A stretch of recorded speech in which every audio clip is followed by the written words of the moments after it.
নমস্কাৰ গাঁও চহৰ জিলা খবৰ হৈতে ষ্টুডিঅ'ত মই প্ৰিয়ংকা আহিছো খবৰ মাছলৈ প্ৰদেশ কংগ্ৰেছত চলে লবি কেন্দ্ৰিক ৰাজনীতি বিস্ফোৰক স্বীকাৰোতি বিৰোধী দলপতি দেৱব্ৰত শইকীয়াৰ কংগ্ৰেছত লবি চলে বুলি এই ক্ষেত্ৰত মিছাকৈ লাভ নাই বুলি মন্তব্য কৰিছে দেৱব্ৰত শইকীয়াই মই ভগৱান কৰ্মফলক বিশ্বাস কৰোঁ মই বেয়া কাম কৰা নাই মোৰ লগত বেয়া নহয় বুলি মন্তব্য কৰে দেৱব্ৰত শইকীয়াই এক ব্ৰেকিং নিউজ এই মুহূৰ্তত প্ৰদেশ কংগ্ৰেছত চলে লবি কেন্দ্ৰিক ৰাজনীতি বুলি মন্তব্য কৰিছে এনেদৰে বিস্ফোৰক স্বীকাৰোতি বিৰোধী দলপতি দেৱব্ৰত শইকীয়াৰ কংগ্ৰেছত লবি চলে বুলি কৈ এই ক্ষেত্ৰত মিছাকৈ লাভ নাই বুলি মন্তব্য কৰিছে দেৱব্ৰত শইকীয়াই মই ভগৱান আৰু কৰ্মফলক বিশ্বাস কৰোঁ মই বেয়া কাম কৰা নাই মোৰ লগত কেতিয়াও বেয়া নহয় বুলি মন্তব্য কৰে দেৱব্ৰত শইকীয়াই লবি চলে সঁচা কথা মিছা বুলি ক'লেতো মই আৰু মিছা কথা কিয় ক'মে কাৰোবাৰ মই কিন্তু আপোনালোকে সেই বুলি মোক এই ইয়াৰ অৰ্থ আৰ বুলি উলিয়াবগৈ নোৱাৰে সেইটো আপোনালোকে সেইটো কৰিলে অসত্য হৈ যাব মানে লবি কেন্দ্ৰিক ৰাজনীতিৰ কাৰণে ভূপেন বৰা আঁতৰি গ'ল নেকি সেইটো মই ক'ব নোৱাৰিম কিন্তু এনেকুৱা হয় ন নেতাবিলাকৰ কোনোবাই আপোনালোকে চাব এতিয়া কোনোবা গাড়ী বনাইব কোনোবা কাৰোবাক ভাল পায় ব্যক্তিগতভাৱে তেওঁৰ ওপৰত জিন্দাবাদ নিদিয়ে তেতিয়াহ'লে তেওঁ দলটোক জিন্দাবাদ নিদিয়ে গতিকে এইবিলাকো কংগ্ৰেছত চলি থাকে এইবিলাকতো আৰু বাধা দিব নোৱাৰি মানুহে প্ৰতি মনটো আৰু বুজি পালে দেখিলে আপোনাক কোনে ক'লে মই বহুত চলে মোৰো চলিব পাৰে কিন্তু সেইটো এটা অভিযোগটো মই এতিয়া ভূপেন বৰাক গুৰুত্ব নিদিওঁ বুলি ক'লোঁ ন পুৰণা ঘাঁহ মই নুগুচাওঁ বুলি ভূপেনৰ কথাবিলাকত মই গুৰুত্ব নিদিওঁ নহয় ৰাজ্যসভাৰ নিৰ্বাচনৰ দিন ঘোষণা ৩৭খন আসনৰ বাবে হ'ব নিৰ্বাচন ১৬ মাৰ্চত অনুষ্ঠিত হ'ব নিৰ্বাচন অসমৰ ৩খন আসনৰ বাবে অনুষ্ঠিত হ'ব নিৰ্বাচন অসমৰ ৩ সাংসদৰ কাৰ্যকাল অন্ত পৰিব ভুৱনেশ্বৰ কলিতা অজিত কুমাৰ ভূঞাৰ অন্ত পৰিব কাৰ্যকাল ৰামেশ্বৰ তেলীৰ কাৰ্যকালৰ অন্ত পৰিব ১৬ মাৰ্চতে ঘোষণা হ'ব নিৰ্বাচনৰ ফলাফল ৰাজ্যসভাৰ নিৰ্বাচনৰ দিন ঘোষণা ৩৭খন আসনৰ বাবে হ'ব নিৰ্বাচন ১৬ মাৰ্চত অনুষ্ঠিত হ'ব নিৰ্বাচন অসমৰ ৩খন আসনৰ বাবে অনুষ্ঠিত হ'ব নিৰ্বাচন অসমৰ ৩ সাংসদৰ কাৰ্যকাল অন্ত পৰিব ভুৱনেশ্বৰ কলিতা অজিত কুমাৰ ভূঞা আৰু ৰামেশ্বৰ তেলীৰ কাৰ্যকালৰ অন্ত পৰিব ১৬ মাৰ্চতে ঘোষণা হ'ব নিৰ্বাচনৰ ফলাফল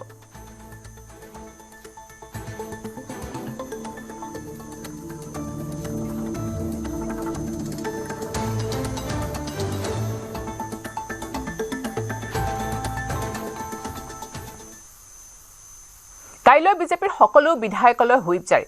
কাইলৈ সকলো বিধায়কক বিধানসভাত উপস্থিত থাকিবলৈ নিৰ্দেশ কাইলৈ বিধানসভাত ভাষণ ৰাখিব মুখ্যমন্ত্ৰী হিমন্ত বিশ্ব শৰ্মাই হিমন্ত বিশ্ব শৰ্মাৰ চৰকাৰৰ অন্তিম অধিৱেশনত ভাষণ দিব মুখ্যমন্ত্ৰীয়ে কাইলৈ বিধানসভা অধিৱেশনৰ অন্তিম দিন বিধানসভাত ভাষণ দিব মুখ্যমন্ত্ৰী হিমন্ত বিশ্ব শৰ্মা সকলো বিধায়কক উপস্থিত হৈ থাকিবলৈ নিৰ্দেশ দিয়া হৈছে কাইলৈ বিজেপিৰ সকলো বিধায়কলৈ হুইপ জাৰি কৰা হৈছে সকলো বিধায়কক বিধানসভাত উপস্থিত হৈ থাকিবলৈ নিৰ্দেশনা দিয়া হৈছে বিধানসভাত কাইলৈ ভাষণ ৰাখিব মুখ্যমন্ত্ৰী হিমন্ত বিশ্ব শৰ্মাই হিমন্ত বিশ্ব শৰ্মাৰ চৰকাৰৰ অন্তিম অধিৱেশনত ভাষণ দিব মুখ্যমন্ত্ৰীগৰাকীয়ে সেয়েহে সকলোকে উপস্থিত হৈ থাকিবলৈ নিৰ্দেশনা জাৰি কৰা হৈছে নিৰ্দেশ দিয়া হৈছে সকলো বিধায়কক কাইলৈ বিধানসভা অধিৱেশনৰ অন্তিম দিন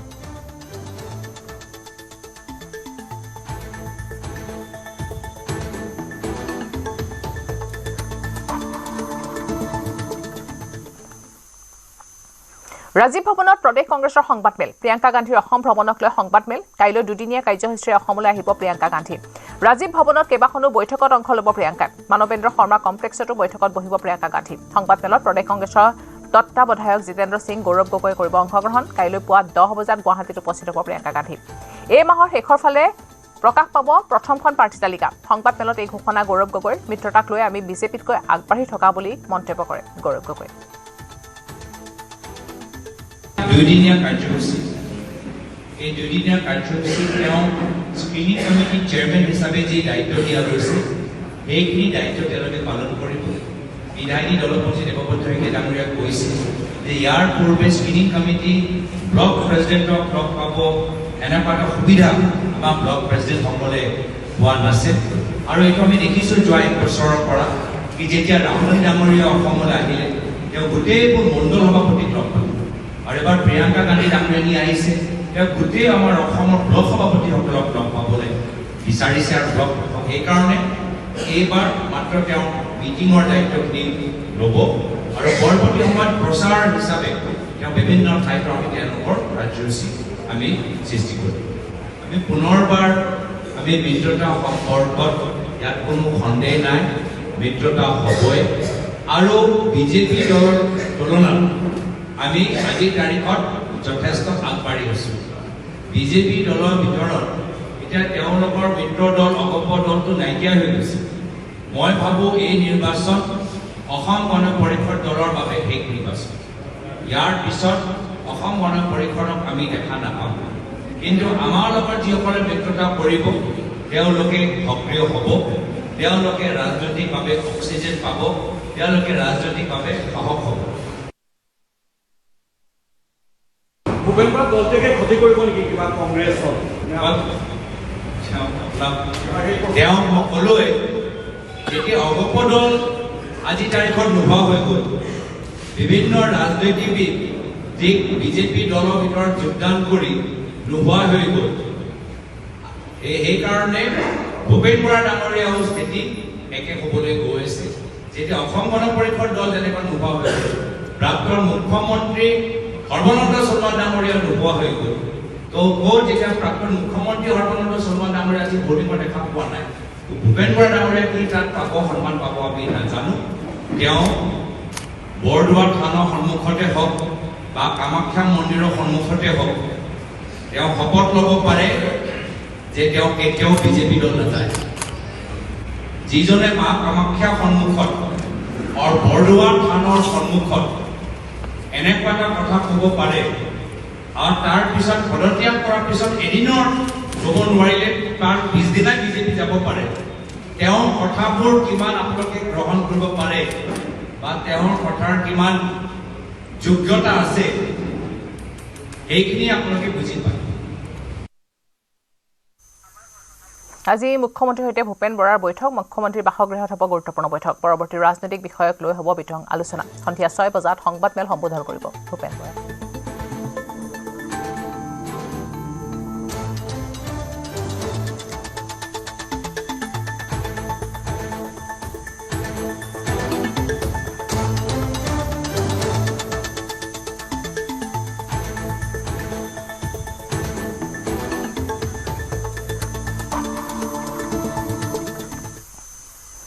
ভূপেন বৰাই বিজেপিত যোগদান কৰাৰ কথা ঘোষণা কৰাৰ পিছতে বিহপুৰীয়া সমষ্টি এৰিবলৈ সাজু বৰ্তমানৰ বিধায়ক অমিয় কুমাৰ ভূঞা।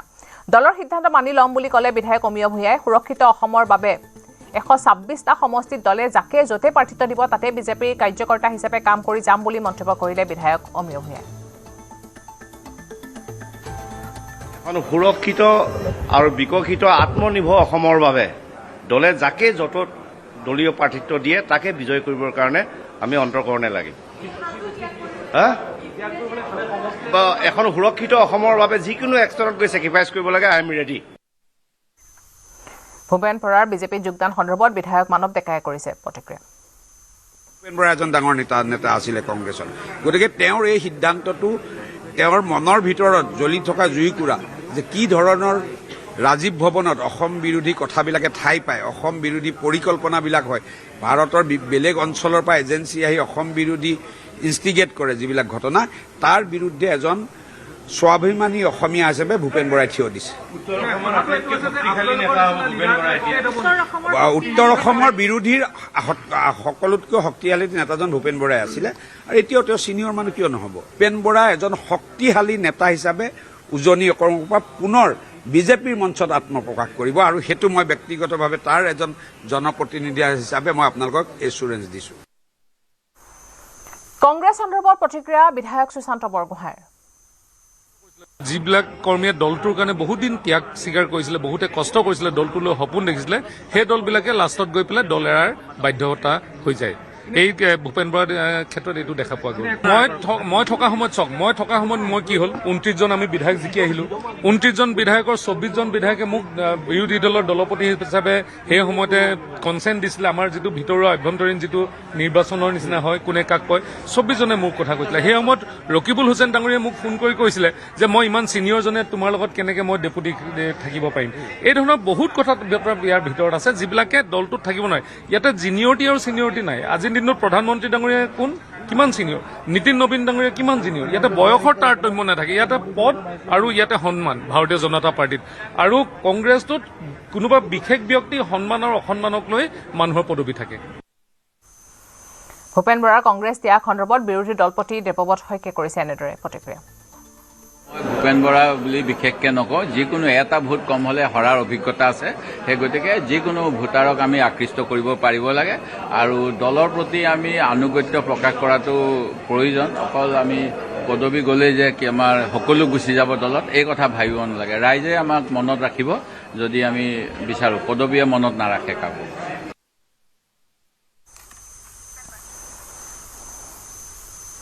প্ৰাদেশিকৰণ হ'ব 2006 চনৰ পূৰ্বে স্থাপন হোৱা বিদ্যালয়। অহাবাৰ ৭৫,০০০ শিক্ষক আৰু অধ্যাপকৰ চাকৰি মুকলি হ'ব। অপ্ৰাদেশিকৃত বিদ্যালয় শিক্ষক টিউটৰ কৰ্মচাৰীলৈ এককালীন সাহায্যৰ বাবে গুৰু দক্ষিণা আঁচনিৰ পৰ্টেল মুকলি কৰি এই মন্তব্য মুখ্যমন্ত্ৰী হিমন্ত বিশ্ব শৰ্মাৰ। শিক্ষক টিউটৰ কৰ্মচাৰীৰ আবেদন দাখিলৰ বাবে পৰ্টেল মুকলি কৰিলে মুখ্যমন্ত্ৰীয়ে।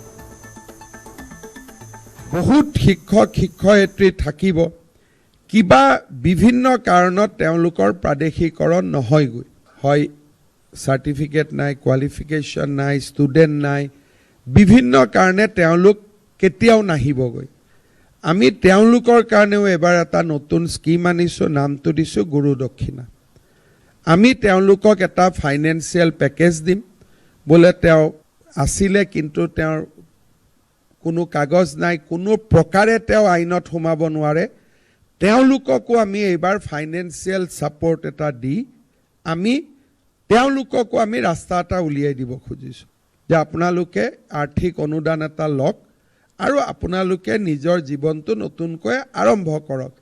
যিকোনো প্ৰকাৰে আইনৰ ভিতৰত নাহে, ৰিলেক্সেশ্যন দিলেও নাহে। বোলে 11 দিলোঁ নাহে, 12 দিলোঁ নাহে, 13 দিলোঁ নাহে, 14 দিলোঁ নাহে। বোলে তেওঁলোকক থাৰ্ড পোষ্ট, বোলে ঠিক আছে থাৰ্ড পোষ্ট দিলোঁ, ফ'ৰ্থ দিলোঁ, ফিফ্থ দিলোঁ, তাৰ পিছতো 6 ওলালে। চ' যিখিনি মানুহ কোনো প্ৰকাৰে আইনৰ ভিতৰত নাহে,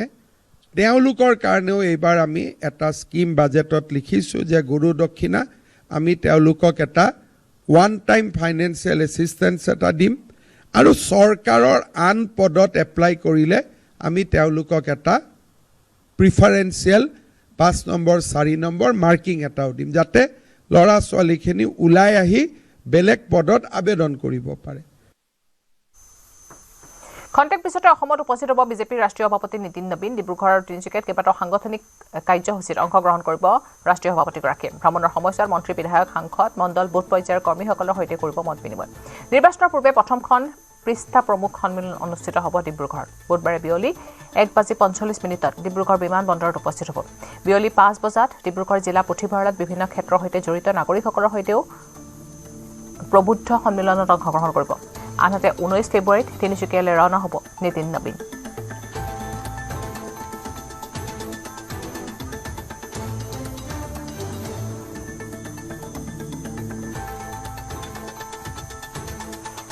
কিছু সময় পিছতে অসমত আহি উপস্থিত হ'ব বিজেপিৰ ৰাষ্ট্ৰীয় সভাপতি নীতিন নবীন। ডিব্ৰুগড় আৰু তিনিচুকীয়াত কেইবাটাও সাংগঠনিক কাৰ্যসূচীত অংশগ্ৰহণ কৰিব ৰাষ্ট্ৰীয় সভাপতিগৰাকীয়ে। ভ্ৰমণৰ সময়ছোৱাত মন্ত্ৰী, বিধায়ক, সাংসদ, মণ্ডল, বুথ পৰ্যায়ৰ কৰ্মচাৰীসকলৰ সৈতে মত বিনিময় কৰিব। নিৰ্বাচনৰ পূৰ্বে প্ৰথমখন পৃষ্ঠা প্ৰমুখ সন্মিলন অনুষ্ঠিত হ'ব ডিব্ৰুগড়ত। বুধবাৰে বিয়লি 1:45 ডিব্ৰুগড় বিমান বন্দৰত উপস্থিত হ'ব। বিয়লি 5 বজাত ডিব্ৰুগড় জিলা পুথিভঁৰালত বিভিন্ন ক্ষেত্ৰৰ সৈতে জড়িত নাগৰিকসকলৰ সৈতেও মত বিনিময় কৰিব। আনহাতে 19 ফেব্ৰুৱাৰীত তিনিচুকীয়ালৈ ৰাওনা হ'ব নীতিন নবীন।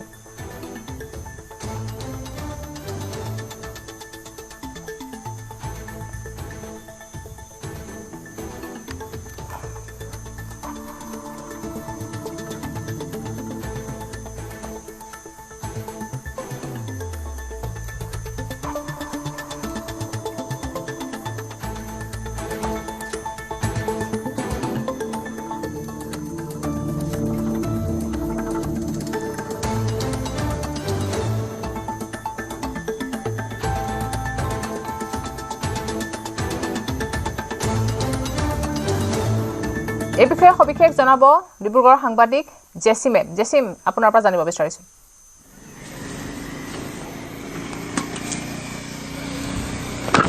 জেছিম, আপোনাৰ ওচৰলৈ আহিছোঁ।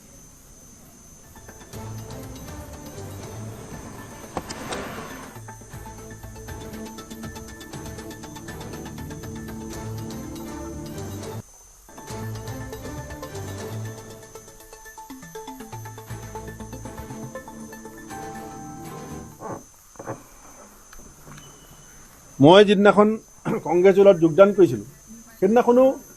অসমৰ মুখ্যমন্ত্ৰীয়ে ৰাতি 2টা বজাত জনতা ভৱনত মোক লগ পাইছিলে হিতেশ শইকীয়া ডাঙৰীয়াই ৰাতি 2টা বজাত মুখ্যমন্ত্ৰী নাথাকে কিন্তু মই ডিব্ৰুগড়ৰ পৰা এখন এম্বেচাডৰ লৈ আহিছিলোঁ এম্বেচাডৰখন লৈ আহোঁতে ৰাস্তাত অলপ কাৰিকৰী বিজুতি হ'ল মই আহি পোৱাত দেৰি হ'ল ৰাতি 2টা বজালৈকে অসমৰ মুখ্যমন্ত্ৰী হিতেশ শইকীয়া ডাঙৰীয়া জনতা ভৱনত মোৰ কাৰণে ৱেইট কৰিছিলে এইটো মোৰ কাৰণে গৌৰৱ বা সৌভাগ্য বুলি কোৱা নাই মই ইতিহাসটো কৈছোঁ পাণ্ডু অধিৱেশনত 1926 চনত দেশভক্ত তৰুণৰাম ফুকন ডাঙৰীয়াৰ চিঠি মই আপোনালোকক দিম সময়ত মই কিতাপ এখন লিখি আছোঁ গৰু গাড়ীৰ পৰা হেলিকপ্টাৰলৈ মই মোৰ জীৱনত প্ৰথম উঠা গাড়ীখন হৈছে গৰু গাড়ী ককা দেউতাৰ গৰু গাড়ীত উঠিছোঁ আমাৰ গাঁৱলৈ গাড়ী গ'লে আমি পিছে পিছে দৌৰোঁ আমাৰ গাঁৱত যেতিয়া গাড়ী যায় আমি পিছে পিছে দৌৰোঁ আমি সেইখন মই BA পাছ কৰিছোঁ টেবুল লেমৰ চিমনি মোহাৰি মোহাৰি মোৰ দেউতাই মোক গুৱাহাটী ফুৰাবলৈ আনিছিলে 85 চনত 85 চনত মোক দেউতাই ফুৰাবলৈ আনিছিলে মই সেইজন মানুহ মোক কোনে বেক কৰিছিলে মই সেলফ মেড মানুহ মই কোনো মোৰ দেউতাই MV স্কুলৰ হেডমাষ্টাৰ ল'ৰা APCC প্ৰেচিডেণ্ট হ'ব সেইটো তেওঁলোকে সহ্য কৰিব নোৱাৰে কাৰণ তেওঁলোক মন্ত্ৰী মুখ্যমন্ত্ৰী ল'ৰা তেওঁলোকে মোক সভাপতি মহোদয় বুলি নকয় মোৰ নাম কাঢ়ি মাতে মিটিঙত বহি থাকিলেও মোক APCC সভাপতি মহোদয় বুলি নকয় তথাপিতো মই কেতিয়াও প্ৰতিক্ৰিয়া দিয়া নাই আজি যে মই ৰিজাইন দিওঁতে যে 50 কোটি টকাৰ কথাটো আহিছে মই যে এলায়েন্সৰ সভাপতিটো ভাঙি দিলে তেতিয়া কেলৈ তেওঁলোকে মাত নামাতিলে আৰু 50 কোটি টকা যদি দিয়ে মই ল'ম মই পীযুষ হাজৰিকাকো কৈছোঁ মই 50 কোটি টকা যদি বিজেপিয়ে দিয়ে মই ৰাজহুৱাকৈ কৈছোঁ মই ৰাজহুৱাকৈ ল'বলৈ সাজু আছোঁ মোৰ এটা সপোন আছে মোৰ দেউতাই 13 বিঘা মাটি ৰাজহুৱা স্থান কৰি ৰাখিবৰ কাৰণে হাতত লাঠি ল'বলগীয়া হৈছিল মোৰ দেউতাৰ 3 দিন লকাপত আছিলে ৰঙানদী সমষ্টিৰ বালিডিং চেণ্টাৰত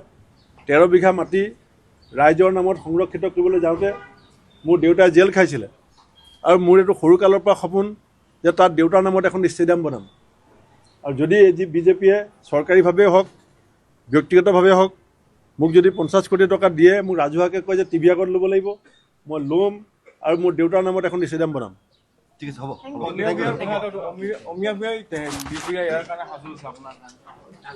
সেইখিনি মই নকওঁ সেইখিনি বিজেপিৰ আভ্যন্তৰীণ কথা অমীয় ভূঞা ডাঙৰীয়াও এটা ডাঙৰ বেকগ্ৰাউণ্ড আছে আছুৰ জেনেৰেল ছেক্ৰেটাৰী আছিলে আমি একেলগে তেখেত যেতিয়া আছুৰ ষ্টেটৰ তেতিয়া আমি লখিমপুৰ আছু কৰিছোঁ মই ইউনিভাৰ্চিটিত যেতিয়া GS তেতিয়া তেখেত আছু AGS গতিকে এটা দীঘলীয়া পৰিক্ৰমাৰ মাজেদি চবেই ৰাজনীতি কৰি আছে সেইখিনি বিজেপি দলে চাব ঠিক আছে হ'ব আজি গধূলি এনে হেৰি কৰিব বাদ দিয়া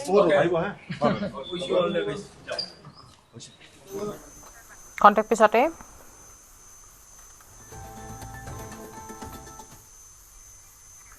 পিছতে অসমত আহি উপস্থিত হ'ব বিজেপিৰ ৰাষ্ট্ৰীয় সভাপতি নীতিন নবীন ডিব্ৰুগড় আৰু তিনিচুকীয়াত কেইবাটাও সাংগঠনিক কাৰ্যসূচীত অংশগ্ৰহণ কৰিব ৰাষ্ট্ৰীয় সভাপতিগৰাকীয়ে ভ্ৰমণৰ সময়ত মন্ত্ৰী বিধায়ক সাংসদ মণ্ডল বুথ পৰ্যায়ৰ সকলো কৰ্মীৰ সৈতেও মত বিনিময় কৰিব নিৰ্বাচনৰ পূৰ্বে প্ৰথমখন পৃষ্ঠা প্ৰমুখ সন্মিলন অনুষ্ঠিত হ'ব ডিব্ৰুগড়ত আজি 1:45 ডিব্ৰুগড় বিমানবন্দৰত আহি উপস্থিত হ'ব বিয়লি 5 বজাত ডিব্ৰুগড় জিলা পুথিভঁৰালত বিভিন্ন ক্ষেত্ৰৰ সৈতে জড়িত নাগৰিকসকলৰ সৈতে প্ৰবুদ্ধ সন্মিলনত অংশগ্ৰহণ কৰিব 19 ফেব্ৰুৱাৰীত তিনিচুকীয়ালৈ ৰাওনা হ'ব নীতিন নবীন আমি পোনপটীয়াকৈ সংযুক্ত হৈছোঁ ডিব্ৰুগড়ৰ সাংবাদিক জেচিম আহমেদৰ সৈতে জেচিম আপোনাৰ ওচৰলৈ আহিছোঁ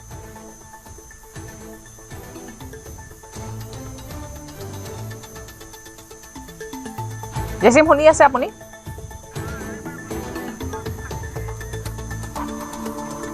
আৰু কিছু সময় পিছত 1:45 ডিব্ৰুগড় বিমানবন্দৰত আহি উপস্থিত হ'ব নীতিন নবীন জেচিম আপোনাৰ ওচৰলৈ আহিছোঁ হয় প্ৰিয়ংকা ৰাষ্ট্ৰীয় সভাপতিগৰাকী কিছু সময়ৰ পাছতে 1:45 ডিব্ৰুগড় মোহনবাৰী বিমানবন্দৰত আহি উপস্থিত হ'ব তাৰ পাছতে তেওঁ পোনে পোনে ডিব্ৰুগড়ৰ যি মই বৰ্তমান উপস্থিত থকা যি খনিকৰ চাৰিআলি এই চাৰিআলিৰে আগলৈ গৈ যিখন মানকটা খেলপথাৰ আছে তাত উপস্থিত হ'ব তাত তেওঁলোকৰ দলীয় কাৰ্যসূচী আছে বিশেষকৈ পৃষ্ঠা প্ৰমুখ তেওঁলোকে একোটা ভোটৰ যি ভোটাৰসকল আছে তেওঁলোকৰ একোখন পৃষ্ঠাৰ বিনিময়ত এজন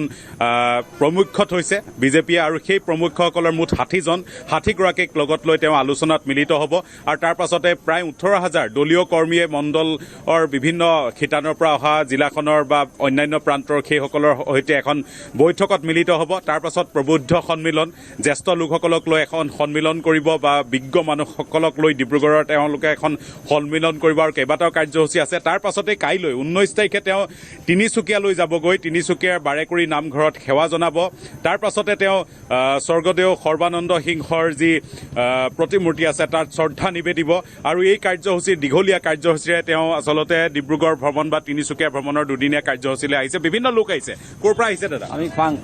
খোৱাঙৰ পৰা আহিছে দাদা আজি কেনেকুৱা চিন্তা কি আছে আপোনালোকৰ আমি দেখিছোঁ ৰাষ্ট্ৰীয় সভাপতি আহিছে বিজেপি কৰ্মী যিহেতু কেনেকুৱা লাগিছে আমাৰ বহুত আনন্দ আমি মানে বহুত মই এতিয়া নহয়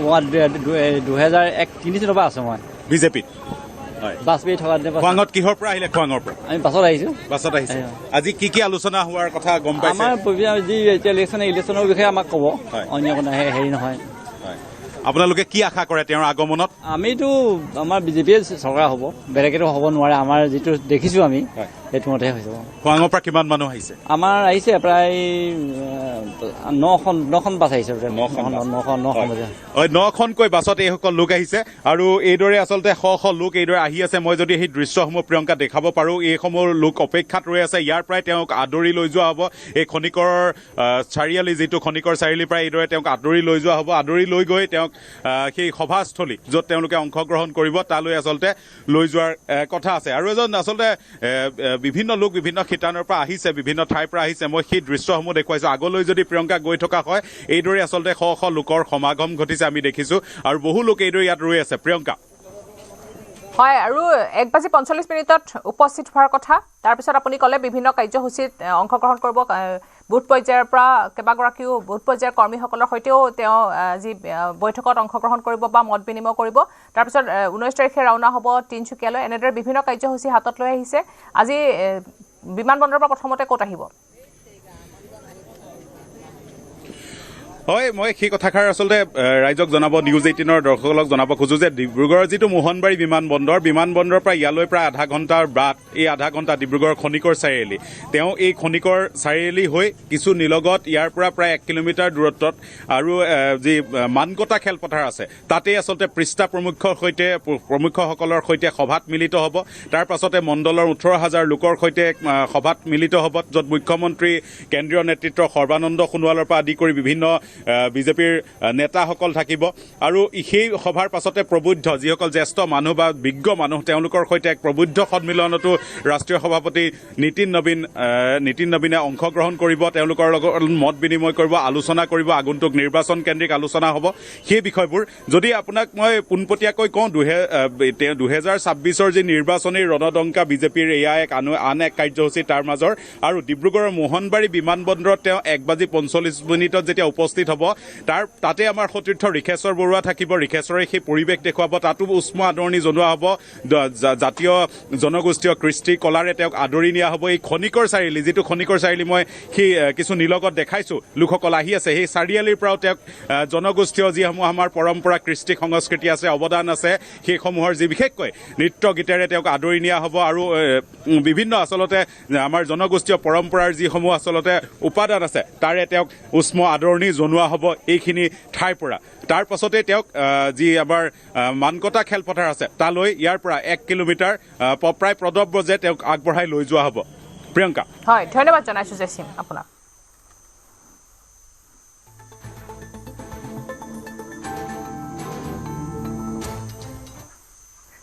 পৰৱৰ্তী খবৰ বহিৰাজ্যত ধেমাজিৰ অসমীয়া যুৱকৰ ৰহস্যজনক মৃত্যু সংস্থাপন বিচাৰি কেৰালালৈ গৈছিল বিজয়পুৰ গাঁৱৰ চৈত্য শইকীয়া 14 ফেব্ৰুৱাৰীত কেৰালালৈ গৈছিল চৈত্য শইকীয়া 16 ফেব্ৰুৱাৰী নিশা পৰিয়ালক ফোন কৰিছিল চৈত্যই দ্ৰুপিতে তেওঁক মাৰি পেলাব বুলি কৈছিল পৰিয়ালক অন্ধ্ৰপ্ৰদেশৰ তেলানী জংচনৰ পৰা পৰিয়াললৈ অন্তিমটো ফোন কল কৰিছিল যুৱকজনে আৰু পিছদিনাখন পুৱা পৰিয়ালে লাভ কৰে যুৱকজনৰ মৃত্যুৰ খবৰ এই ঘটনাৰ পিছতে পৰিয়ালত লাগিছে এতিয়া হাহাকাৰ অৱস্থা ঘটনাৰ সৈতে মানৱ দেহ ব্যৱসায়ৰ জড়িত লোক থকাৰ সন্দেহ কৰিছে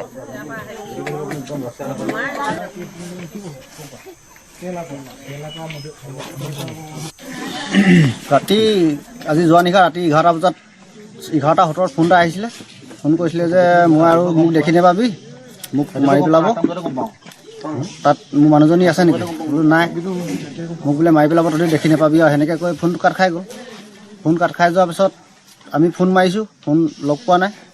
ফোন বাজি আছে ৰাতিপুৱা 8টা 9টালৈকে ফোন বাজি আছে, কিন্তু ৰাতিপুৱা 9টা বজাত এগৰাকী মাইকী মানুহে ফোনটো ৰিচিভ কৰিছে। তেতিয়া মই ক'লোঁ মোবাইলৰ মালিকক ফোনটো দিয়ক। তেতিয়া কৈছে যে মোবাইল মালিক নাই, ডেড বডি হৈ গ'ল। তেতিয়া কৈছোঁ ডেড বডি হোৱা যদি ডেড হৈ গ'ল ফটোটো দিয়ক। তেতিয়া কৈছে 2 মিনিট ৰ, 2 মিনিটৰ পাছত দি আছোঁ। এতিয়া নিজে দেখাও নাই কি হ'ল, কি ঘটনা।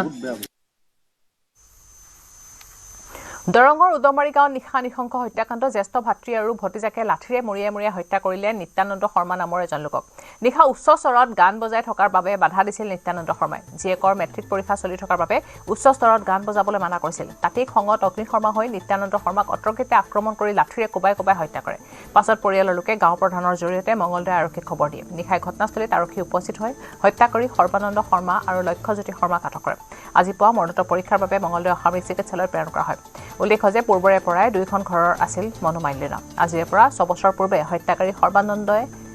জ্বলাই দিছিল নিত্যানন্দ শৰ্মাৰ ঘৰ।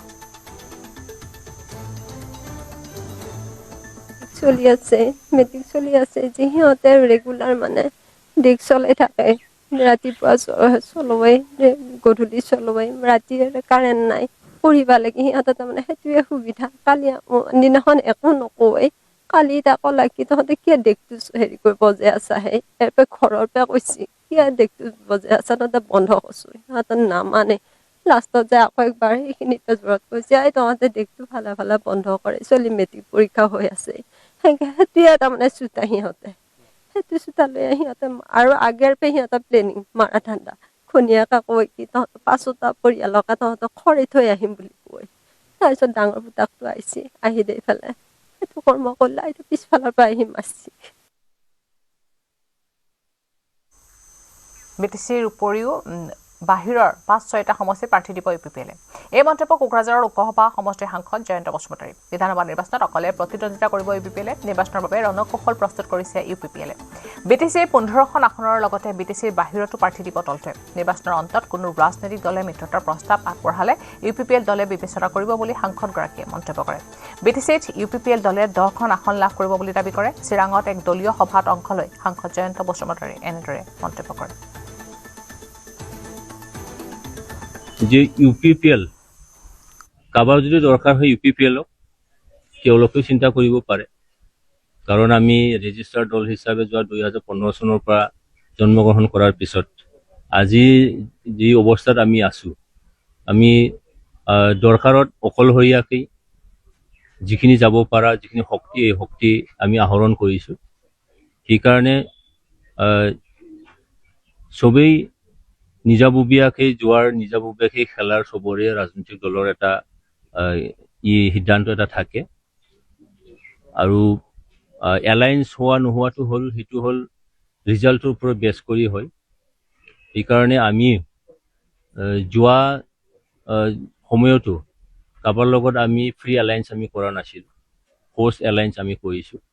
সেইকাৰণে এইবেলিও যদি কোনোবাই যদি মানে ভাবে যে UPPL দলৰ লগত থাকি বা UPPL লগত লৈ আগুৱাই যাব বিচাৰে, তো তেওঁলোকেও ভাবিব পাৰে। আৰু আমি অকলে যদি মানে খেলিব লাগে, তাত আমি ৰেডি হৈ আছোঁ। ভূপেন বৰাৰ বাসগৃহত উপস্থিত মন্ত্ৰী পীয়ুষ হাজৰিকা। বিধায়ক মানৱ ডেকাও উপস্থিত হৈছে ভূপেন বৰাৰ বাসগৃহত। বিজেপিত যোগদানৰ পূৰ্বে ভূপেন বৰাক সাক্ষাৎ। 22 ফেব্ৰুৱাৰীত বিজেপিত যোগদান কৰিব ভূপেন বৰাই। মঙলবাৰে ভূপেন বৰাৰ বাসগৃহলৈ গৈছিল মুখ্যমন্ত্ৰী।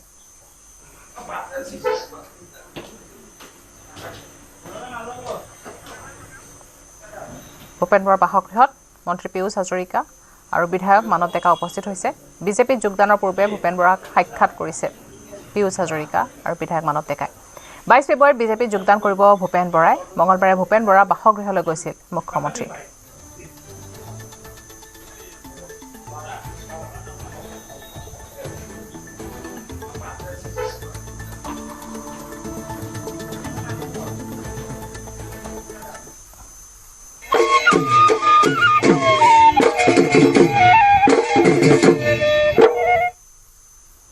আজি মিচিংসকলৰ কৃষিভিত্তিক উৎসৱ আলি আই লৃগাং মিচিং জনগোষ্ঠীৰ লোকসকলৰ মাজত উখল মাখল পৰিৱেশ অন্যতম সুৰ চাই আপং পুৰাঙৰ গোন্ধে আমোল মোলাইছে মিচিং গাঁৱৰ পদূলিত পৰম্পৰা অনুসৰি মিচিং লোকসকলে লৃগাঙৰ দিনটোৰ পৰাই খেতি পথাৰত সিঁচিবলৈ আৰম্ভ কৰে সোণগুটি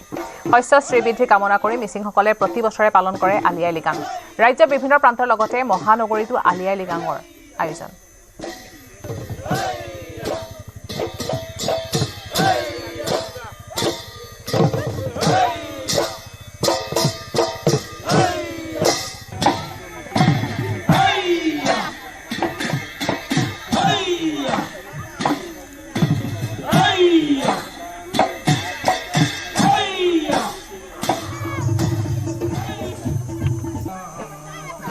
ঐনিতমৰ সুৰত মুখৰিত মাজুলীৰ আকাশ বতা মাজুলীৰ প্ৰান্তে প্ৰান্তে আলি আই লৃগাঙৰ উৎসাহ গুমৰাগ নৃত্য আৰু ঐনিতমৰ সুৰত মুখৰিত হৈ পৰিছে মাজুলী চপাত মিচিং জনগোষ্ঠীয় লোকসকলৰ মাজত দেখা পোৱা গৈছে উখল মাখল পৰিৱেশ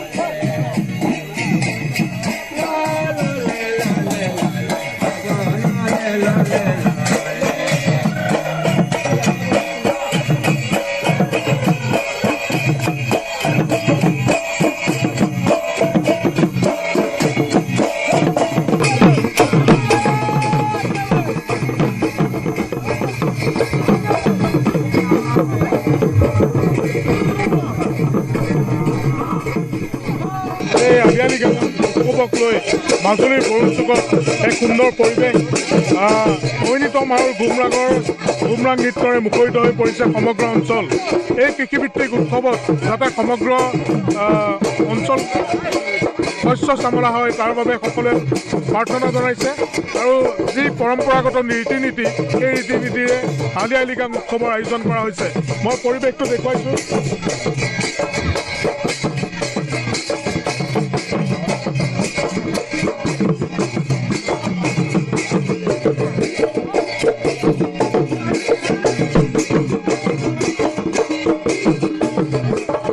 গুমৰাগ নৃত্যৰ সমান্তৰালভাৱে পৰম্পৰাগত যি খাদ্য সম্ভাৰ সেইসমূহ ৰখা হৈছে আমি পৰিৱেশটো দেখুৱাইছোঁ এক উৎসৱমুখৰ যি পৰিৱেশ সেই পৰিৱেশে বিৰাজ কৰিছে বৰুণচুকত আৰু এই স্থানত পৰম্পৰাগত যি খাদ্য সম্ভাৰ সেইসমূহ ৰখা হৈছে বিভিন্ন স্থানৰ ব্যক্তি আহিছে স্থানীয় লোক আছে আমি মন্তব্য ল'ম বিভিন্ন পৰম্পৰাগত ৰীতি নীতি আছে বিভিন্ন নিয়ম আছে এই নিয়মৰ মাজেৰে আলি আই লৃগাং উৎসৱ উদযাপন কৰা হয় মাজুলীৰ বিভিন্ন প্ৰান্তত হৈছে সমান্তৰালভাৱে প্ৰথমবাৰৰ বাবে বৰুণচুকৰ ৰাইজেও আলি আই লৃগাং উৎসৱ আয়োজন কৰিছে কি ক'ব আপোনালোকে নিশ্চয় দেখা পাইছে বৰুণচুকবাসী পুৱাৰ ভাগৰ পৰাই উৎসৱমুখৰ পৰিৱেশ অসমবাসী আৰু মাজুলীবাসীক পোনপ্ৰথমে মই আলি আই লৃগাঙৰ শুভেচ্ছা জনাইছোঁ আপোনালোকে গম পাইছে আলি আই লৃগাং অৰ্থাৎ তিনিটা শব্দ এই তিনিটা শব্দৰ অৰ্থ হৈছে যে আলি মানে হৈছে মাটিৰ তলত থকা আমাৰ যিবোৰ শস্য উৎপাদন হয় আৰু আই মানে হৈছে আমাৰ যিবোৰ গছত ফল উৎপাদন হয় আৰু লৃগাং মানে হৈছে বীজ সিঁচা বা ৰোপণ কৰা কাৰ্য আপোনালোকে নিশ্চয় পুৱাৰ ভাগৰ পৰা আমাৰ প্ৰথম কাৰ্যসূচী হিচাপে আমি আমলি লিগৰ কাৰ্যসূচী হাতত ল'লোঁ এই কাৰ্যসূচীটো আমাৰ যাতে আমাৰ মিচিংসকলে কৰা যিসমূহ খেতি এই খেতিসমূহত আমাৰ কীট পতংগই এই খেতিসমূহ নষ্ট কৰিব নোৱাৰে তাৰ বাবে দৌনিপলক সাক্ষী কৰি এই পৰম্পৰাগত নীতি নিয়ম পালন কৰা হয় আৰু সন্ধিয়াৰ ভাগলৈকে আমাৰ ডেকা গাভৰুসকলে যি আমাৰ ইমূৰৰ পৰা সিমূৰলৈকে ভাত খোৱা পৰ্ব যিটো এই পৰ্বও আছে আমাৰ নিজৰ পৰম্পৰাগত সাজপাৰ পৰিধান কৰি আৰু ইয়াতে বিভিন্ন ধৰণৰ খাদ্য সম্ভাৰ আপোনালোকে মুৰং অসমত দেখা পাব আপোনালোকে চাই ল'ব আৰু ইয়াতে আজি ডেকা গাভৰুসকলে বুঢ়া মেটা বিভিন্নজনে আহি পেলাই যেনেদৰে সহায় সহযোগ কৰিছে আমি সঁচাকৈ আনন্দিত হৈছোঁ শিৱসাগৰৰ কাংকান নগৰত উদযাপন হৈছে আলি আই লৃগাং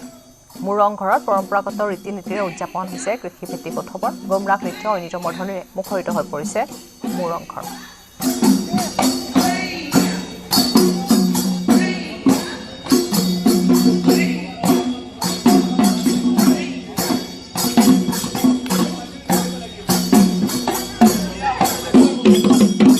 কাংকান নগৰতো মিচিং জনগোষ্ঠীয় লোকসকলে তেওঁলোকে আলি আই লৃগাং পৰম্পৰাগত ৰীতি নীতিয়ে উদযাপন কৰিছে মই প্ৰথমে এই উৎসৱ সন্দৰ্ভত কেনেধৰণে ইয়াত উদযাপন কৰা হৈছে মই জানিব বিচাৰিম আলি আই লৃগাঙৰ শুভেচ্ছা অসমৰ সংস্কৃতি প্ৰেমী সকলো ৰাইজলৈ নমস্কাৰ জনাইছোঁ আলি আই লৃগাং মিচিংসকলৰ একমাত্ৰ কৃষিভিত্তিক উৎসৱ। আলি আই সমাজযুক্ত শব্দ। আলি আই মানে শস্যৰ বীজ। এনেই যদি ভাঙনি কৰা হয়, আলি মানে হ'ল শস্য, আই মানে হ'ল ফল। আচলতে আলি আই মানে হ'ল শস্যৰ বীজ, আৰু এই শস্যৰ বীজ আজিৰ পৰা ফাগুনৰ প্ৰথম বুধবাৰৰ পৰা মিচিংসকলে সিঁচিবলৈ আৰম্ভ কৰে। আৰম্ভ কৰিছে আমাৰ শিৱসাগৰ। বৰ্তমান মই দেখুৱাইছোঁ ইয়াতে তেওঁলোকে শস্য বীজ সিঁচিলে, আৰু ইয়াত সিঁচাৰ পিছত বৰ্তমান তেওঁলোকে ইয়াত গীত নৃত্য পৰিৱেশন কৰিছে তেওঁলোকৰ পৰম্পৰাগত। মই তাৰ মাজলৈ লৈ যাব বিচাৰিছোঁ।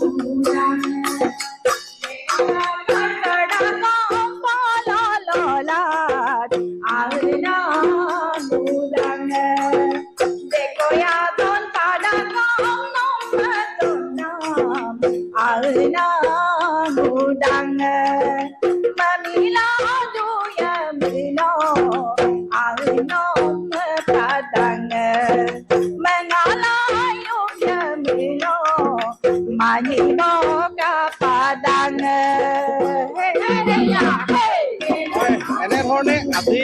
ইয়াত আলি আই লৃগাং উদযাপন কৰিছে শিৱসাগৰ কাঞ্চানগৰ মিচিং জনগোষ্ঠীয় লোকসকলে। ইফালে ধেমাজিৰ কেইবাখনো মিচিং গাঁৱত উৎসৱমুখৰ পৰিৱেশ, সকলোৱে একেলগে উদযাপন কৰিছে আলি আই লৃগাং। পুৱাৰে পৰা ভূমিপুত্ৰ মিচিংসকলৰ মাজত যেন ব্যস্ততাৰ অন্ত নাই। ধেমাজিৰ ৰায়চাপৰি বলমা গাঁৱতো উলহ মালহেৰে উদযাপন আলি আই লৃগাং। পৰম্পৰাগত ৰীতি নীতিৰে পুৱা নিৰ্বাচিত মিগম আৰু মিগমৰ পত্নী ঘৰৰ পৰা ঢোলে ডগৰে লৃগাং উদযাপনলৈ আদৰি আনে ৰাইজে। মিগমনিৰ দ্বাৰা সমূহীয়াভাৱে গুমৰাগ নৃত্য গীতৰ মাজেৰে সম্পন্ন হয় মূল পৰ্ব গুটি সিঁচা কাৰ্য। দৈ পলৱ স্মৰণেৰে ৰাইজে কামনা কৰিলে জাতিৰ মংগল। গুমৰাগ নৃত্য আৰু ঐনিতমৰ সুৰত মুখৰিত হৈ পৰিল চোপা।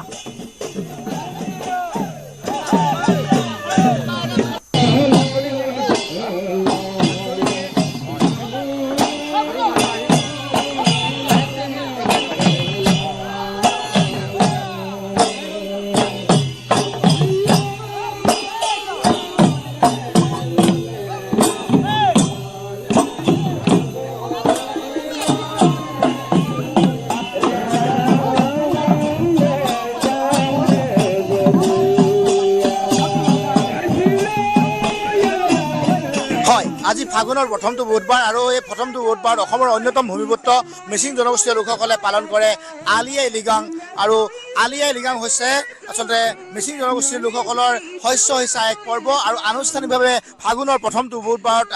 এই অনুষ্ঠান আৰম্ভ কৰা হয়। আৰু এতিয়াৰ পৰা যেন আচলতে মিচিং জনগোষ্ঠীৰ লোকসকলে কৃষি কৰ্মত তেওঁলোকে ব্যস্ত হ'ব। আৰু এই মুহূৰ্তত যিটো মই ধেমাজি ৰায়চাপৰি বলমাত আছোঁ, আৰু বিশেষকৈ এই ৰায়চাপৰি বলমাৰ এই গাঁৱৰ লোকসকলে ইতিমধ্যে তেওঁলোকে শস্য সিঁচা যি গুটি সিঁচা পৰ্ব তেওঁলোকে ইতিমধ্যে সমাপন কৰিছে। আৰু সমান্তৰালভাৱে এতিয়া মিচিং গাভৰুসকলে ইতিমধ্যে এয়া আচলতে বিহুৰ তেওঁলোকৰ যি আচলতে গুমৰাগ চমানত তেওঁলোকে ব্যস্ত হোৱা দেখা গৈছে। বয়োজ্যেষ্ঠ আছে, আমি তেখেতৰ পৰা জানিবলৈ চেষ্টা কৰিম। এতিয়া আমি আলি আই লৃগাং আজি প্ৰথম দিনা সকলোৱে ডেকা গাভৰু বৰা শইকীয়া আৰু আমাৰ বুঢ়া মেতাসকলে আহি পিনি আজি এই আলি আই লৃগাংটোক আমি ইয়াত স্থাপন কৰিছোঁ। কাইলৈ পৰহিলৈ ইয়াত এই তাকুকোপাটো কৰিছোঁ। এইটো আমাৰ পৰম্পৰা বুলি, এই পৰম্পৰা নীতিত আমি এই কামটো কৰিছোঁ।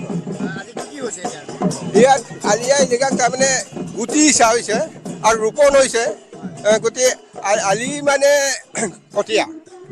আলি মানে কঠীয়া। এই কঠীয়া ইয়াত আমাৰ এই কিবা ধানৰ কঠীয়া আছে, আৰু আলি কঠীয়া আছে, লুই চুকৰ কঠীয়া আছে,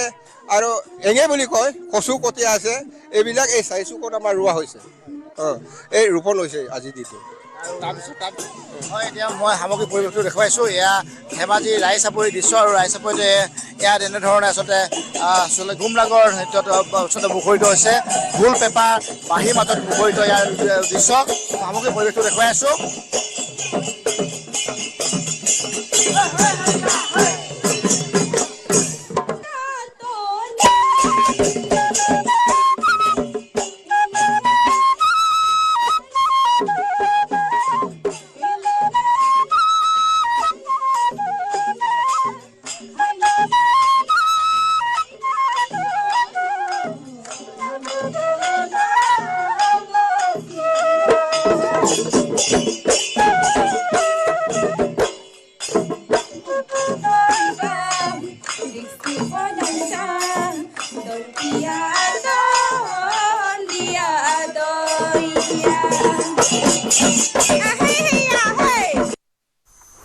জামুগুৰিহাটৰ বৰডিকৰাই গাঁৱতো আলি আই লৃগাং উদযাপন বৰডিকৰাই পুৱাৰে পৰা উখল মাখল পৰিৱেশ বিৰাজ কৰিছিল গোমৰাং নৃত্যত মথলীয়া ডেকা গাভৰুকে ধৰি বয়োজ্যেষ্ঠ সকলো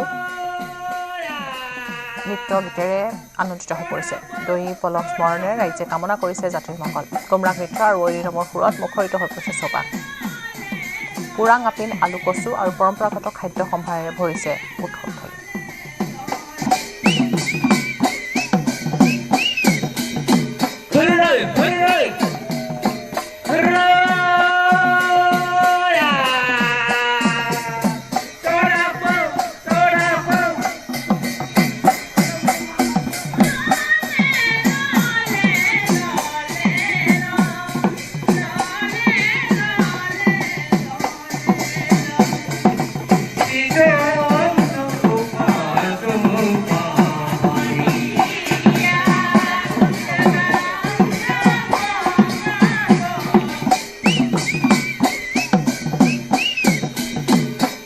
আমি আজিৰ দিনটোত শস্য সিঁচাৰ আৰম্ভণি হিচাপে আজিৰ উৎসৱটি পালন কৰা হয় আজি আমি দিনটোত গোটেই দিনটো বিভিন্ন কাৰ্যসূচীৰে আমি কৰোঁ প্ৰথম আমাৰ লিগত অনুষ্ঠান হয় তাত আমি গাঁৱৰ জ্যেষ্ঠসকলে মৰং ঘৰত আহি আমি শস্য সিঁচাৰ আৰম্ভণি হিচাপে সকলো নীতি নিয়মখিনি পালন কৰি তাৰপিছত আমাৰ পতাকা উত্তোলন কাৰ্যসূচী হয় পতাকা উত্তোলনত আমাৰ যিটো প্ৰতীক স্বৰূপ গোটেইখিনি তাত দাঙি ধৰা হৈছে সেইখিনি ধুনীয়াকৈ বিৱৰি কওঁ যাতে নৱপ্ৰজন্মই আমাৰ যিটো সংস্কৃতি সেইটোৰ বিষয়ে আৰু দিনজোৰা কাৰ্যসূচীৰ বিষয়ে জ্ঞাত হয় তাৰ বাবে আমি সেই অনুষ্ঠানটো পালন কৰোঁ তাৰপিছত আমি দিনৰ ভাগত সকলোৱে একেলগে আহি বৃদ্ধ তাৰপিছত ডেকা গাভৰু সকলোৱে আহি আমি গুমৰাগ নৃত্য কৰোঁ দিছপুৰ আৰক্ষী চালত চিলনী চোৰ পাণবজাৰৰ পৰা গ্ৰেপ্তাৰ চিলনী চোৰ ৰাজু আলী গুৱাহাটীৰ বিভিন্ন প্ৰান্তৰ পৰা মহিলা যুৱতীৰ ডিঙি চেইন কাঢ়ি নিছিল ৰাজুৱে যুৱতী মহিলাৰ পৰা থপিয়াই নিয়া সোণৰূপৰ অলংকাৰ মোকালমোৱাত লুকুৱাই ৰাখিছিল ৰাজুৱে ৰাজুৰ স্বীকাৰোক্তি ভিত্তিত মোকালমোৱাত অভিযান চলাই আৰক্ষীয়ে অভিযানকালত আৰক্ষীয়ে উদ্ধাৰ কৰে সোণ আৰু ৰূপৰ সামগ্ৰী ৰাজু আলীৰ পৰা জব্দ হৈছে 2,74,500 টকা দুটা মোবাইল ফোন আৰু এখন বাইক ৰাজু আলীৰ লগতে মইনুল হক আৰু এগৰাকী মহিলাকো গ্ৰেপ্তাৰ কৰিছে আৰক্ষীয়ে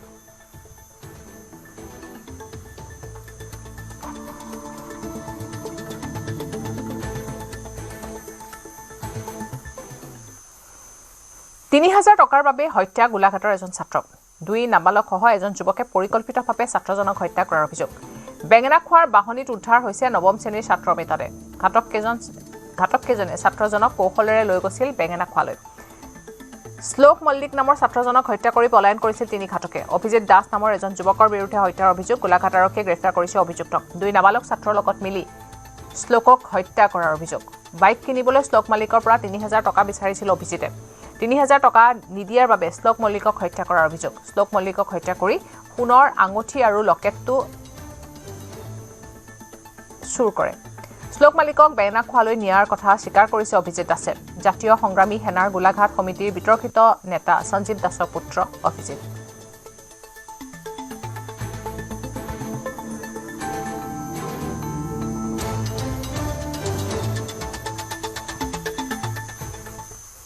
এপিএসসি পৰীক্ষা ফলাফল ঘোষণাৰ পিছতে হাজোৰ উৎসৱমুখৰ পৰিৱেশ অসম লোকসেৱা আয়োগৰ পৰীক্ষাত 36 সংখ্যক স্থান লাভ কৰিছে হাজোৰ বিশিষ্ট চিকিৎসক ডক্টৰ প্ৰদীপ দাসৰ পুত্ৰ নিৰজ দাসে ইয়াকে লৈ এতিয়া হাজোৰ নয়নপুৰৰ নিৰজৰ ঘৰত উৎফুল্লিত হৈ পৰিছে পৰিয়ালৰ লগতে অঞ্চলবাসীৰ ৰাইজো আনন্দিত বৰ্তমান হিন্দুস্তান পেট্ৰলিয়াম কৰ্পোৰেচনত জ্যেষ্ঠ প্ৰকল্প বিষয়া হিচাপে কৰ্মৰত নিৰজ দাস আনহাতে 29 নং স্থানত উত্তীৰ্ণ হৈছে হাজো পটনীৰ পাৰ্থপ্ৰতিম ঠাকুৰীয়া পিডব্লিউডি বিল্ডিঙৰ সহকাৰী অভিযন্তা হিচাপে কৰ্মৰত হৈ আছে পাৰ্থপ্ৰতিম ঠাকুৰীয়া হ'ল পাৰ্থপ্ৰতিম ঠাকুৰীয়া আৰু নিৰজ দাসৰ সফলতাই আনন্দৰ বৰ্তা কঢ়িয়াই আনিছে তীৰ্থনগৰী হাজোলৈ যথেষ্টখিনি ভাল লাগিছে ৰিজাল্টটো পোৱাৰ পিছত মই বৰ্তমান 36 নম্বৰ ৰেংকত এছিয়াছ পাইছোঁ আজি সমগ্ৰ প্ৰক্ৰিয়াটোৰ ফলগতি কি ক'বা যে বাছনি প্ৰক্ৰিয়াটোতো যথেষ্টখিনি মানে ট্ৰান্সপাৰেঞ্চি ৰাখিছে গভৰ্ণমেণ্টে তো মই ভাবোঁ যে এইটো বহুত ট্ৰান্সপাৰেণ্ট আৰু নিয়মমতে গোটেইখিনি আছে চ' যথেষ্টখিনি ধন্যবাদ জ্ঞাপন কৰিছোঁ জানিব পাৰিছোঁ ভাৰত চৰকাৰৰ অধীনৰ চাকৰিত বৰ্তমান নিয়োজিত হয় বৰ্তমান মই হিন্দুস্তান পেট্ৰলিয়াম কৰ্পোৰেচন লিমিটেড যিটো এটা ভাৰত চৰকাৰৰ মহাৰত্ন কোম্পানী হয় তাত মই চিনিয়ৰ প্ৰজেক্ট অফিচাৰ হিচাপে বৰ্তমান কৰ্মৰত আছোঁ কোকৰাঝাৰলৈ গৌৰৱ কঢ়িয়াই আনিছে 3গৰাকীকৈ সুযোগ্য সন্তানে সদ্য ঘোষিত অসম লোকসেৱা আয়োগৰ পৰীক্ষাত জিলিকিল কোকৰাঝাৰৰ 3গৰাকী মেধাৱী পৰীক্ষাৰ্থী 30 নম্বৰ স্থান লাভেৰে সুনাম কঢ়িয়ালে সুভাষ পল্লীৰ সৃষ্টি কাশ্যপে থানাপাৰাৰ ভিক্টৰ তালুকদাৰেও লাভ কৰিলে 24 নম্বৰ স্থান জালুকবাৰী অসম অভিযান্ত্ৰিক মহাবিদ্যালয়ৰ ছাত্ৰ ভিক্টৰ তালুকদাৰ সুখ্যাতিৰে উত্তীৰ্ণ হোৱা বংশী গাঁৱৰ মুছখা ব্ৰহ্ম নামৰ আন এজন পৰীক্ষাৰ্থী মই এইবাৰ APSC পৰীক্ষাত উত্তীৰ্ণ হৈছোঁ আৰু ইন্সপেক্টৰ অফ টেক্সৰ 24 ৰেংক মই লাভ কৰিছোঁ আৰু মই ইয়াৰে শ্ৰেয় মোৰ মা দেউতা মোৰ পৰিয়ালসকল মোৰ বন্ধুসকল চবকে দিব বিচাৰোঁ প্ৰস্তুতি মই পৰাপক্ষত মানে যিমানখিনি পাৰোঁ নিজে চলাইছিলোঁ আৰু কোচিঙৰ অলপ সহায় আছিলে তেনেকৈ মই মানে চলাই গৈছিলোঁ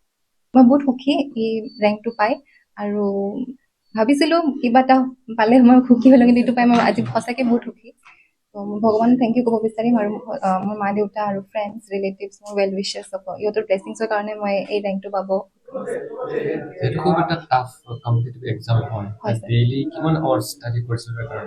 মই ডেইলি 10 to 12 আৱাৰ্ছ মই দিব পাৰিছিলোঁ কাৰণ মই ঘৰতে আছিলোঁ ত' মই এইটো টাইম মেনেজমেণ্ট কৰিব মোৰ বেছি প্ৰব্লেম হোৱা নাই দৰিদ্ৰতা কেতিয়াও সফলতাৰ হেঙাৰ হ'ব নোৱাৰে তাকে প্ৰমাণ কৰিলে নগাঁৱৰ জলাহ গাঁৱৰ এগৰাকী যুৱতীয়ে উৰুখা পজাত থাকি শিক্ষাকে জীৱনৰ ব্ৰত হিচাপে গ্ৰহণ কৰি সদ্যঘোষিত অসম লোকসেৱা আয়োগৰ পৰীক্ষাত সুখ্যাতিৰে উত্তীৰ্ণ হৈছে ময়ূৰী শইকীয়া নামৰ যুৱতীগৰাকী জলাহ গাঁৱৰ কৃষক সুনীল শইকীয়াৰ জীয়ৰী ময়ূৰীয়ে অসম লোকসেৱা আয়োগৰ পৰীক্ষাত অসম বিত্তীয় সেৱাৰ 34 নম্বৰ স্থানত উত্তীৰ্ণ হৈছে পিতৃ মাতৃৰ লগতে সমগ্ৰ অঞ্চলবাসীলৈ গৌৰৱ কঢ়িয়াই আনিছে ময়ূৰীৰ এই সফলতাত উৎফুল্লিত হৈ পৰিছে পিতৃ মাতৃৰ লগতে অঞ্চলবাসী আগন্তুক দিনত সততা আৰু দক্ষতাৰে নিজৰ সেৱা আগবঢ়াই নিয়াৰ অংগীকাৰ ময়ূৰী শইকীয়া যথেষ্ট সুখী অনুভৱ কৰিছোঁ তুমি কিমান ৰেংক পাইছা মই অসম লোকসেৱা আয়োগৰ সংযুক্ত প্ৰতিযোগিতামূলক পৰীক্ষাত অসম বিত্তীয় সেৱা আছাম ফাইনেন্স চাৰ্ভিচত 34 ৰেংক লাভ কৰিবলৈ সক্ষম হৈছোঁ কিমান দিনৰ পৰা তুমি প্ৰিপাৰেচন কৰি আছিলা প্ৰিপাৰেচন প্ৰায় 3 বছৰৰ 2023 চনত আৰম্ভ কৰিছিলোঁ গ্ৰেজুৱেশ্যনৰ পিছত আগতে কিবা চাকৰি কৰি আছিলা নাই প্ৰথম হয় প্ৰথমবাৰৰ বাবে দিছিলা নে আগতো তুমি দিছিলা নাই এইটো মোৰ ছেকেণ্ড এটেম্প আছিলে এই ক্ষেত্ৰত তোমাক কোনে কোনে সহায় কৰিছে এই ক্ষেত্ৰত মোৰ মা দেউতা শিক্ষাগুৰুসকল আৰু শুভাকাংক্ষীসকলেও যথেষ্ট সহায় আগবঢ়াইছে তুমি বৰ্তমান কি অধ্যয়ন কৰি আছা কিহত পঢ়ি আছা মই গ্ৰেজুৱেশ্যন কমপ্লিট কৰাৰ পিছত APSC কাৰণে প্ৰিপাৰেশ্যন কৰি আছিলোঁ গ্ৰেজুৱেশ্যন মই নগাঁও মহাবিদ্যালয়ৰ পৰা সদ্যঘোষিত অসম লোকসেৱা আয়োগৰ ফলাফলত 14 নম্বৰ স্থানত উজলিছে যোৰহাটৰ প্ৰিয়ম বৰা যোৰহাটৰ চিপাহীখোলা গছপুৰীয়া গাঁৱৰ কৃষক বিপুল বৰা আৰু কৰবী বৰাৰ কন্যা প্ৰিয়ম বৰা প্ৰথমবাৰৰ বাবে অৱতীৰ্ণ হৈছিল অসম লোকসেৱা আয়োগৰ পৰীক্ষাত টিয়ক হলিফ্লাৱাৰ স্কুলৰ পৰা স্কুলীয়া অসম ৰাইফলছ পাব্লিক স্কুলৰ পৰা উচ্চতৰ পৰীক্ষাত সুখ্যাতিৰে উত্তীৰ্ণ হৈ দিল্লীৰ লেডি শ্ৰীৰাম কলেজৰ পৰা প্ৰিয়মে 24 বৰ্ষত বুৰঞ্জী বিভাগত স্নাতক ডিগ্ৰী লাভ কৰিছিল তাৰ পিছত দিল্লী মিৰাণ্ডা হাউচৰ পৰা স্নাতকোত্তৰ ডিগ্ৰী লাভ কৰে আৰু অৱতীৰ্ণ হৈছিল APSCত প্ৰথম প্ৰচেষ্টাতে সফল হোৱা প্ৰিয়ম বৰাই অসম চৰকাৰক ধন্যবাদ জনাই ক'লে কেইবছৰমানৰ আগলৈকে APSC আমাৰ দৰে মধ্যবিত্তৰ কাৰণে সপোন আছিল কিন্তু বৰ্তমানৰ চৰকাৰে এই ধাৰণা সলনি কৰিলে